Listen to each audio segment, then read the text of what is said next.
الحمد للہ نحمده ونستعینه ونستغفره ونؤمن به ونتوکل علیہ ونعوذ باللہ من شرور انفسنا ومن سیئات اعمالنا من یهده اللہ فلا مضل له ومن یضلل فلا ہادی له ونشهد ان لا الہ الا اللہ ونشهد ان محمدا عبده ورسوله اما بعد فاعوذ باللہ من الشیطان الرجیم بسم اللہ الرحمن الرحیم یمحق اللہ الربا ویربی الصدقات واللہ لا يحب كل کفار اثیم قال اللہ تبارک وتعالی فی شان حبیبی مخبرا آمرا ان اللہ وملائکتہ یصلون علی النبی یا ایہا الذین آمنوا صلوا علیہ وسلموا تسلیما۔ بحضور سرور کائنات محبوب خدا محمد مصطفیٰ صلی اللہ علیہ وسلم کی بارگاہ میں ہدیہ صلاۃ و سلام پیش کیجیے۔ الصلاۃ والسلام علیک یا رسول اللہ، الصلاۃ والسلام علیک یا حبیب اللہ، الصلاۃ والسلام علیک یا رحمۃ للعالمین۔ حضرت گرامی، اللہ تبارک و تعالیٰ کی حمد اور محبوب خدا صلی اللہ علیہ وسلم کی بارگاہ میں ہدیہ صلاۃ پیش کرنے کے بعد میں نے سورہ بقرہ سے آیہ مبارک تلاوت کرنے کی شرف حاصل کیا۔ دعا ہے کہ اللہ جل مجدہ الکریم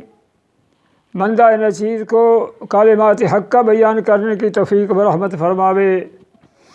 آمین ثم آمین۔ جو آیت کریمہ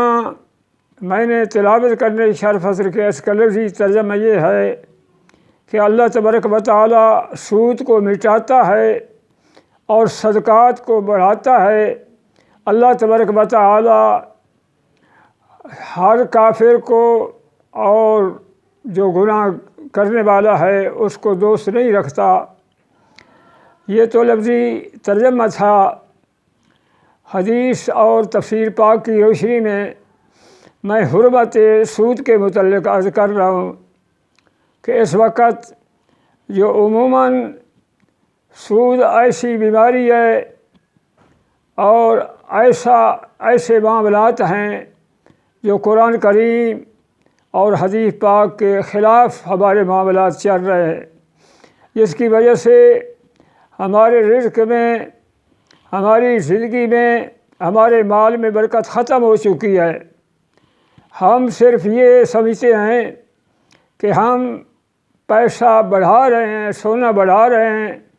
تجارت میں ہم نفع کما رہے ہیں، حقیقت میں یہ کمی میں ہم جا رہے ہیں۔ جس وقت سود کے متعلق علماء حقانیین بیان کرتے ہیں تو اس وقت یہ کہا جاتا ہے کہ نہیں، یہ سود کے متعلق علماء ہمیں یہ ڈراتے ہیں، یہ کہتے ہیں یہ سود حرام نہیں تھا، جو اس وقت سود چل رہا ہے۔ عرب شریف میں اس سود کو اللہ تعالیٰ نے حرام کیا کہ جس وقت غریب لوگ ہوتے تھے، لوگوں کے پاس کھانے پینے کا سامان مہیا نہیں ہوتا تھا، بیمار آدمی کے پاس کوئی پیسہ اتنا نہیں ہوتا کہ وہ گھر میں بچوں کا علاج معالجہ کرا سکے، یا اس کے پاس پیسہ اتنا نہیں ہوتا تھا کہ وہ اگر اس گھر میں میت ہو جائے، کوئی فوت ہو جائے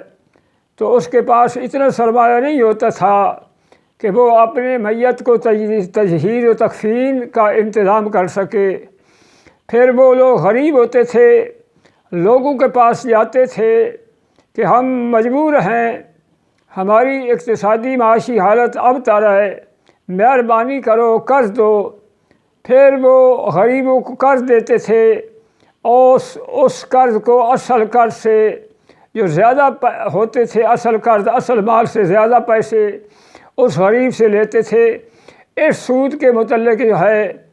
عرب کے لوگ مبتلا تھے، تو اس سود کے ہم بھی قائل نہیں ہیں کہ ایسا سود لینا دینا ٹھیک نہیں ہے، لیکن جو اصل سود اس وقت مربج ہے، وہ تجارتی سود ہے، جو تجارت کرتے ہیں لوگ، لاکھوں کی تجارت کرتے ہیں، اربوں کی تجارت، کروڑوں کی تجارت کرتے ہیں، تو وہ ایک دوسرے کو سود لیتے دیتے ہیں، تو اس کا حکم اور ہے، اور جو غریب آدمی قرض لیتا ہے اس کا حکم اور ہے۔ حالانکہ تاریخ عرب اٹھا کے دیکھے کہ یہ کوئی وضاحت نہیں، تفصیل نہیں کہ غریب لوگ جو ہے اس سے وہ پیسہ لیتے، اس سے زیادہ زر اصل سے زیادہ پیسے لیتے تھے۔ مطلقاً قرآن نے حکم کیا کہ جو سود ہے وہ زیادتی ہے اور یہ ظلم ہے، اس کے متعلق جو سود لیتا ہے وہ حرام کا ارتکاب کرتا ہے۔ نبی پاک صلی اللہ علیہ وسلم نے ارشاد فرمایا، لعن اللہ آکل الربا وموکل الربا وکاتبہ وشاہدہ۔ اس حدیث کا لفظی ترجمہ یہ ہے کہ اللہ نے سود کھانے والے پر لعنت کی ہے اور سود کھلانے والے پر بھی لعنت کی ہے، اور جو لکھنے والا ہے اس پر بھی اللہ کی لعنت ہے، جو گواہ ہے اس تحریر کا جو پیسہ لے دے رہے ہیں اس کے متعلق ہی اللہ کے محبوب نے فرمایا اس پر بھی لعنت ہے۔ تو لعنت کے مستحق ہیں۔ باقی رہا یہ کہ وہ تجارتی سود جو ہے وہ حرام نہیں تھا، بلکہ عرب میں وہ سود جو سرمایہ کار ہوتے تھے اس وقت بھی تجارتیں کرتے تھے۔ جو عرب کی تاریخ کا مطالعہ کرتا ہے، تاریخ سے واقف ہے، تو اسے پتہ ہے، جس کا قرآن نے ذکر کیا، لإیلاف قریش ایلافہم رحلۃ الشتاء والصیف، کہ وہ لوگ جو سود کے اپنا کاروبار کے لیے سفر کرتے تھے، کبھی گرمیوں میں سفر کرتے تھے، کبھی سردیوں میں سفر کرتے تھے۔ قریش لوگ جو ہے ان کا یہ معمول تھا، اور گرمیوں سردیوں کا سفر عموماً ان کا یمن کی طرف ہوتا تھا۔ جو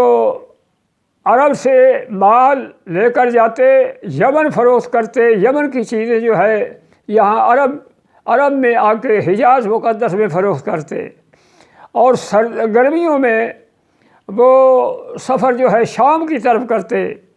اور شام سے جو چیزیں ہوتی تھیں وہ یہاں لاتے، یہاں کی چیزیں جو ہے وہاں فروخت کرتے تھے۔ تو اس سود کے متعلق وہ سرمایہ کار ہوتے تھے، یہ نہیں کہ وہ غریب لوگ ہوتے تھے یا مفلوق الحال لوگ ہوتے تھے، بلکہ وہ توانگر ہوتے تھے، مالدار ہوتے تھے،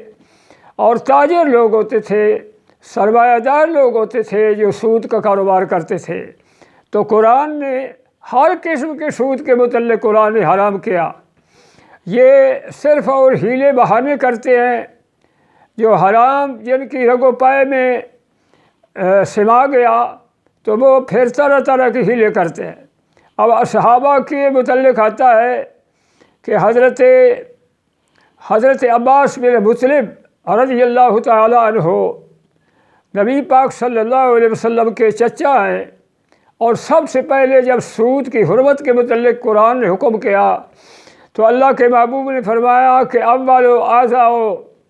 ربا عباس بن مطلب عبد المطلب، آپ نے فرمایا کہ میں سب سے پہلے اپنے چچے کا سود ختم کرتا ہوں۔ تو وہ اپنے چچے کا سود جو ہے لوگوں پر ضروری لوٹانا بنتا تھا، وہ تقریباً 10,000 دینار تھے۔ حضرت زبیر بن عوام رضی اللہ تعالیٰ عنہ صحابی رسول ہیں، ان کے متعلق آتا ہے کہ جس وقت وہ وصال فرمایا تو لوگوں کا انہوں نے قرض دینا تھا، 22,000 دینار تھے۔ 22,000 دینار کیا وہ کھانے پینے کے لیے تھے یا تجارت کے لیے؟ نہیں، بلکہ 22,000 وہ تجارت کے لیے تھے، کاروبار کے لیے تھے، سرمایہ داری کے لیے تھے۔ یہ نہیں تھا کہ کھانے پینے کے لیے ان کے گھر میں نہیں ہوتا تھا، بلکہ وہ کھاتے بھی اور پیتے بھی، اور وہ خوشحال لوگ ہوتے تھے۔ وہ صرف اور صرف سرمایہ داری اور پیسہ لینا دینا وہ سود کا چل رہا تھا عرب میں۔ تو اللہ تعالیٰ نے اس سے منع کیا، کیونکہ لوگ سمجھتے ہیں کہ اس میں ہمارا فائدہ ہے، نہیں، بلکہ قرآن کریم میں اللہ تعالیٰ نے جس سود کو حرام قرار دیا شرعاً وہ حرام ہے، اور اس کے حلت کی کوئی صورت نہیں نکل سکتی، اگرچہ کتنے ہیلے کیے جائیں اور کتنے، یہ تو پہلے باتیں ہوتی تھی، اب تو وہ بات ہی ختم ہو گئی ہے۔ اب تو اس پر بات ہے کہ سود واقعی یہ سود ہے، ہاں تھوڑا ہو یا زیادہ ہو، سود ہے۔ اور پھر وہ کفار لوگ کہتے تھے کہ یہ ہم سود جو لیتے ہیں تو یہ خرید فروخت، اس میں بھی تو نفع ہوتا ہے، اس میں نفع ہے، تو اس میں زمین و آسمان کا فرق ہے۔ خرید فروخت میں جو نفع ہوتا ہے وہ احتمال ہوتا ہے، کس کا؟ خسارے کا بھی احتمال ہوتا ہے، نفع کا بھی احتمال ہوتا ہے، اور اس میں خسارے کا تو احتمال ہی نہیں، اس میں تو نفع مقرر کیا جاتا ہے۔ ایک شخص جو ہے وہ دوسرے شخص کو مدت معین کے لیے معین پیسے دیتا ہے، اور وہ کہتا ہے کہ سال کے بعد جو ہے اس سے میں اتنا اضافہ، مثلاً 1000 روپیہ دیا اور سال کے بعد اس سے 1010 روپیہ لیتا ہے، 1050 روپیہ لیتا ہے، تو یہ سود ہے۔ سود یہ ہوتا ہے کہ اس کے عوض کوئی مال نہ ہو، وہ مال سے خالی ہو، تو وہ اضافہ جو ہے وہ مال سے خالی ہی ہوتا ہے، تو اس لیے یہ سود بنتا ہے۔ تو اس لیے محبوب کریم صلی اللہ علیہ وسلم نے فرمایا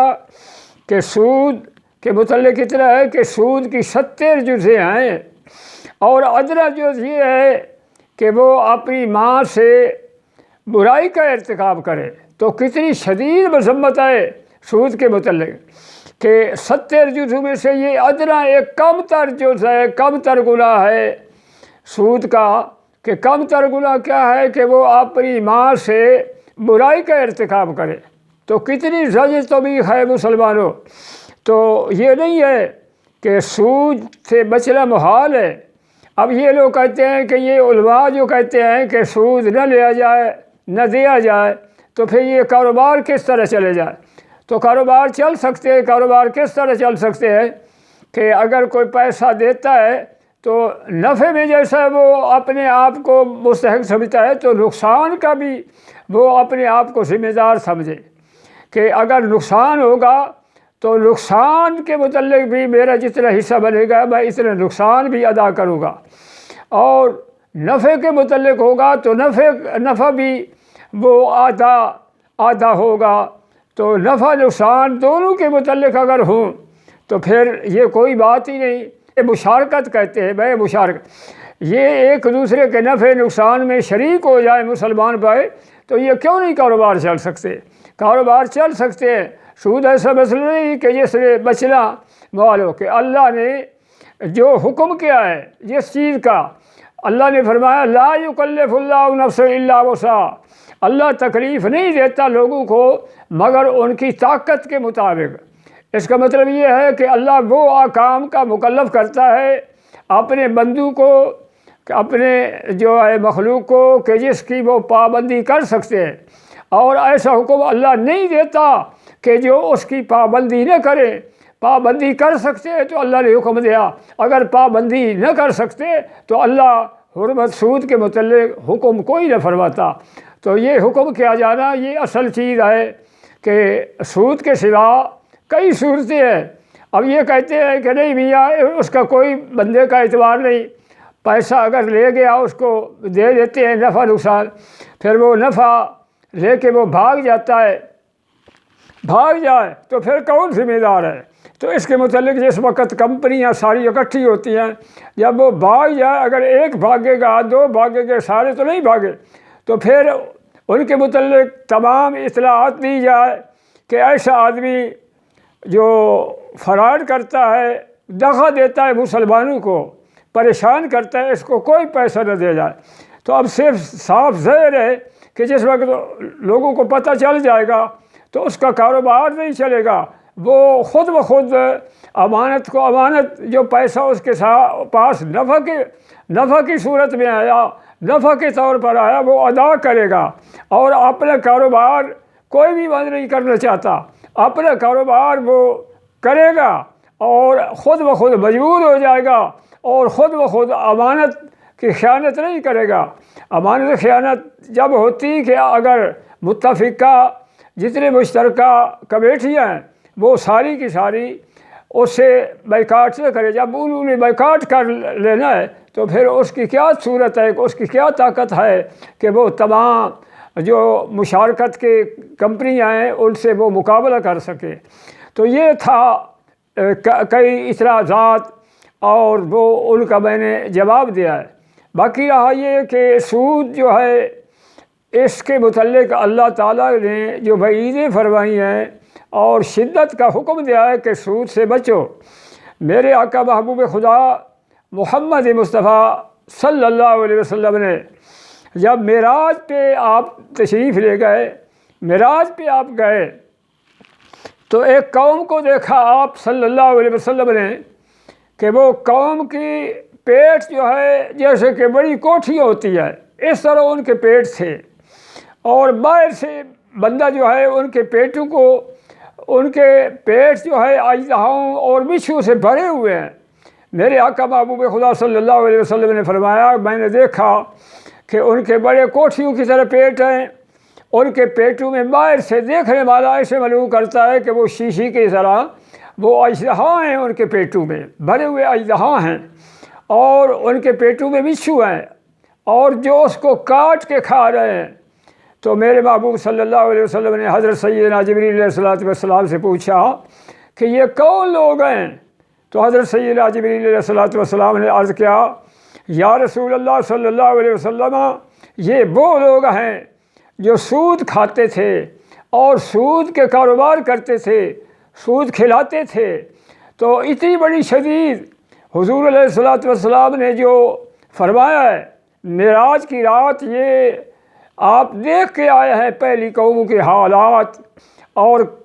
پہلی قوموں کے جو ہے صورتحال، یہ دیکھ کے اپنی قوم کو ارشاد فرمایا کہ میری امت آپ جتنا ہو سکے کاروبار کریں، اگر یہ کاروبار میں یہ سود مل جائے گا تو اصل مال اصل زر کو بھی ختم کر دے گا۔ اس وقت لوگ کہتے ہیں کہ نہیں امریکہ میں جو ہے یہ سود کے کاروبار ہیں یہ چل رہے ہیں، وہ ترقی میں ہیں، ترقی یافتہ ہے۔ تو سب سے پہلے امریکہ کا حریف وہ ختم ہو چکا ہے جو اس کا حریف تھا۔ تو اس وقت امریکہ جو ہے وہ کتنے تک رہے گا؟ دنیا فانی ہے، وہ فنا ہو جائیں گے، اور بلکہ اس وقت ان کی تباہی کاری دیکھو کہ وہ باوجود اس کے سود کھانے کھلانے کے ہر طرح کا کوئی حرمت کا ان کا لحاظ نہیں ہے کیونکہ وہ غیر مسلم ہیں، لیکن پھر بھی وہ ہر وقت پریشان ہے، کیونکہ نبی پاک صلی اللہ علیہ وسلم نے فرمایا تو منگری بادلس نہ بمال، کہ دولت مندی دل کا نام ہے۔ یہ غنا جو ہے اصل غنی وہ ہوتا ہے جس کا دل غنی ہو، ان کے دل ہوس حرص میں جو لوگ سود کھاتے ہیں اس وقت بھی ہوا و حرص میں وہ رات کو جو ہے گننے اور حساب کھاتے میں گزر جاتی ہے۔ لوگ جو اتنا سود کھا رہے ہیں کہ ان کا حساب کرتے کرتے رات کو نیند نہیں آتی، رات کو وہ خواب آور گولیاں کھا کر سوتے ہیں۔ مسلمانوں جن کے پاس اپنا قناعت کا مال ہے، تھوڑا مال ہے، وہ نہ اس پریشانی میں مبتلا ہیں، اور کبھی ان کا چور جو ہے لوٹ کر لے جاتے ہیں، کبھی ڈاکو، اور کبھی وہ ساری دولت ضائع ہو جاتی ہے، اور کبھی جو ہے کسی جنگوں میں جو ہے وہ ان کے اسلحات ان کے ختم ہو جاتے ہیں۔ وہ اپنے آپ کو امریکہ سمجھتا ہے کہ میں بہت بڑا سرمایہ کار بھی ہوں، اور اس وقت میری ریاست ہے دنیا میں، اور کوئی آدمی میرے مقابلے میں کا نہیں۔ لیکن اللہ تبارک و تعالیٰ کی ذات وہ ذات ہے جو بے نیاز ہے۔ الیس اللہ باحکم الحاکمین، سب حاکموں سے بڑا حاکم اللہ تعالیٰ ہے۔ اور اللہ تعالیٰ کے فرمان کے مطابق مسلمان کی اگر زندگی گزرے، یہ شعبہ جو ہے سود کا، اور یہ ختم ہو جائے تو مسلمانوں دیکھو پھر وہی سیدنا صدیق اکبر کے دور کی برکات آئیں گی، حضرت امیر المومنین عمر فاروق رضی اللہ دور کی برکات آئیں گی، حضرت عثمان بن عفان رضی اللہ تعالی دور کی برکات، حضرت علی شیر خدا، حضرت امام حسن، تمام جتنے عادل نیک بادشاہ ہیں ان کے برکات، حضرت عمر بن عبد العزیز کے دور کے زمانے کی برکات آئیں گے۔ لیکن یہ اس وقت ہوتا ہے کہ بندہ عاد کرے، سچے دل سے، پختہ دل سے اس مال کو ختم کرے۔ اب یہ سمجھے کہ اللہ نے فرمایا وَإِن تُبْتُمْ فَلَكُمْ رُءُوسُ أَمْوَالِكُمْ، کہ اے لوگوں اگر تم سچے دل سے توبہ کرو تو سود کا مال جو ہے وہ واپس نہ لوٹاؤ، وہ ختم ہو گیا، وہ ختم کرو،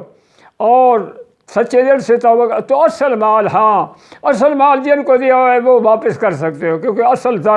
اصل مال جو ہے وہ تمہارا حق ہے، باقی اس کے علاوہ تمہارا کوئی حق نہیں۔ نبی پاک صلی اللہ علیہ وسلم نے فرمایا کہ جو لوگ حسن قضا کے طور پر، ہاں اگر ایک آدمی مقرر نہیں کرتا اور پھر وہ کسی کو قرض دیتا ہے اور پھر وہ قرض واپس کرنے والا قرض خواہ جو ہے اس کا کوئی معاہدہ نہیں ہے، تو پھر اس کو وہ کچھ اس کی امداد کے طور پر اوپر خدمت کر دیتا ہے تو یہ جائز ہے، یہ ناجائز نہیں ہے، اس کو حسن القضا کہتے ہیں۔ نبی پاک صلی اللہ علیہ وسلم نے حسن القضا کے متعلق، حضرت جابر رضی اللہ تعالیٰ ایک سفر میں تھے، آپ کا ایک اونٹ تھا تو وہ چل نہیں سکتا تھا، وہ بڑا آہستہ چلتا تھا۔ نبی پاک صلی اللہ علیہ وسلم نے فرمایا کہ یہ اونٹ مجھے دے دو اور مجھے فروخت کر دو، تو اس کے پیسے جو ہے میں انشاءاللہ تعالیٰ جب مدینہ میں پہنچوں گا تو اس کو پیسے میں دے دوں گا۔ تو حضرت نبی پاک محبوب خدا محمد حضرت جابر رضی اللہ تعالیٰ عنہ پہ کرم فرمایا کہ اونٹ آپ کا ہے، اور اونٹ جو ہے آپ کو دے دیا۔ جب میرے محبوب علیہ السلام اونٹ پہ سوار ہوئے تو وہ ہوا کی طرح تیز چلنے لگا، تو اونٹ سمجھ گیا کہ اب میری پیٹھ پر سوار اور ہے۔ حضرت جابر کی سواری اور تھے، یہ سرکار نے کرم کیا، وہ اونٹ اتنا خوشی سے چل رہا، وہ معلوم ہے پہلے سب سے پیچھے تھا، اب سب سے آگے بڑھ گیا۔ تو محبوب علیہ الصلوۃ والسلام نے جب مدینہ پہنچے تو حضرت جابر رضی اللہ تعالیٰ عنہ کو بلایا، آپ نے فرمایا یہ پیسے جو ہے میں آپ سے اونٹ لیا تھا سفر میں، چونکہ یہ آپ کے پاس نہیں چل سکتا تھا، اب یہ ہے کہ یہ پیسے ہیں اونٹ کے، اور آپ نے اتنا کر فرمایا کہ اونٹ بھی لے جاؤ، اور یہ اونٹ کے بدلے میں جو پیسے تھے وہ بھی لے جاؤ، دونوں چیزیں آپ نے عنایت فرما دی۔ تو اس کو حسن القضا کہتے ہیں۔ مسلمانوں اگر تعامل ہو تو یہ تعامل ہو، یہ تعامل نہ ہو کہ لالچ کی آنکھوں سے وہ انتظار کرے گا۔ اور پھر عرب میں یہ رواج ہوتا تھا کہ اگر ایک آدمی وہ سود، ایک دو طرح سود چلتے تھے، ایک سود مفرد، ایک سود مرکب۔ مفرد سود یہ ہوتا تھا کہ سال کے بعد جو ہے وہ اگر کسی کو 1000 دیتا ہے تو سال کے بعد وہ مقرر مدت معین شخص کو معین پیسہ وہ صرف نہیں لیتا، اس پیسے سے اوپر جو ہے پیسہ 1000 سے اوپر 50 یا 1000 کے اوپر 100 جتنے وہ طے کرتے تھے اس کے وہ پیسے لے لیتا تھا۔ یہ سود مفرد ہوتا تھا۔ اور سود مرکب کیا ہوتا تھا عرب میں کہ سود مرکب یہ ہوتا تھا کہ ایک آدمی جو ہے اس نے 1000 روپیہ دیا اور پھر وہ سال میں 10 روپیے مہینے میں واپس کرتا رہا، اور جب سال کے بعد اس کے پاس پیسے نہ بنتے تو اس کو پھر دوگنا کر دیتا کہ اب 20 روپیے مجھے ہر مہینے دو گے۔ تو یہ سود مرکب ہوا کہ سود در سود وہ لگتا تھا۔ اب بینکوں میں یہی حالت ہے کہ سود در سود رکھ کے اس بندے کو جو قرض لیتا ہے اس کو مفلوک حال کر دیتے ہیں اور اس کا دیوالیہ نکل جاتا ہے، وہ غریب زندگی گزارنے سے عاجز آ جاتا ہے۔ تو یہ سود مرکب ہوتا تھا، یہ دونوں قسم سود چلتے تھے عرب میں، سود مرکب بھی چلتا تھا، سود مفرد بھی چلتا تھا۔ یہ نہیں ہے کہ جیسا کہ لوگوں میں اس مشہور کر دیا لوگوں نے جو سود کھانے والے ہیں کہ وہ تو غریب آدمی ہوتے تھے۔ نہیں، وہ غریب نہیں ہوتے تھے، سود لینے والے اور دینے والے وہ امیر لوگ ہوتے تھے، سرمایہ دار ہوتے تھے۔ تو قرآن اور سنت کی روشنی میں سود کے متعلق کوئی جواز نہیں ہے، اور اس سے قبل علماء جو ہے متفقہ طور پر یہ فتوے جاری ہو چکے ہیں، لیکن اس وقت بات ہے عمل کرنے کی۔ جب تک بلا سود بینکاری کا انتظام نہ چلایا جائے اتنے تک یہ حقیقتاً پاکستان آباد نہیں ہو سکتا۔ پاکستان کی جڑیں مضبوط نہیں ہوگی، پاکستان کی اس وقت جڑیں مضبوط ہوگی، پاکستان رہے گا۔ پاکستان میں ہمیشہ پائیدگی چاہتے ہیں اور پاکستان کی بقا چاہتے ہیں، پاکستان کا دوام چاہتے ہیں، تو اہل پاکستان اس سود سے چھٹکارا حاصل کرے اور خود بخود ایسے کاروبار میں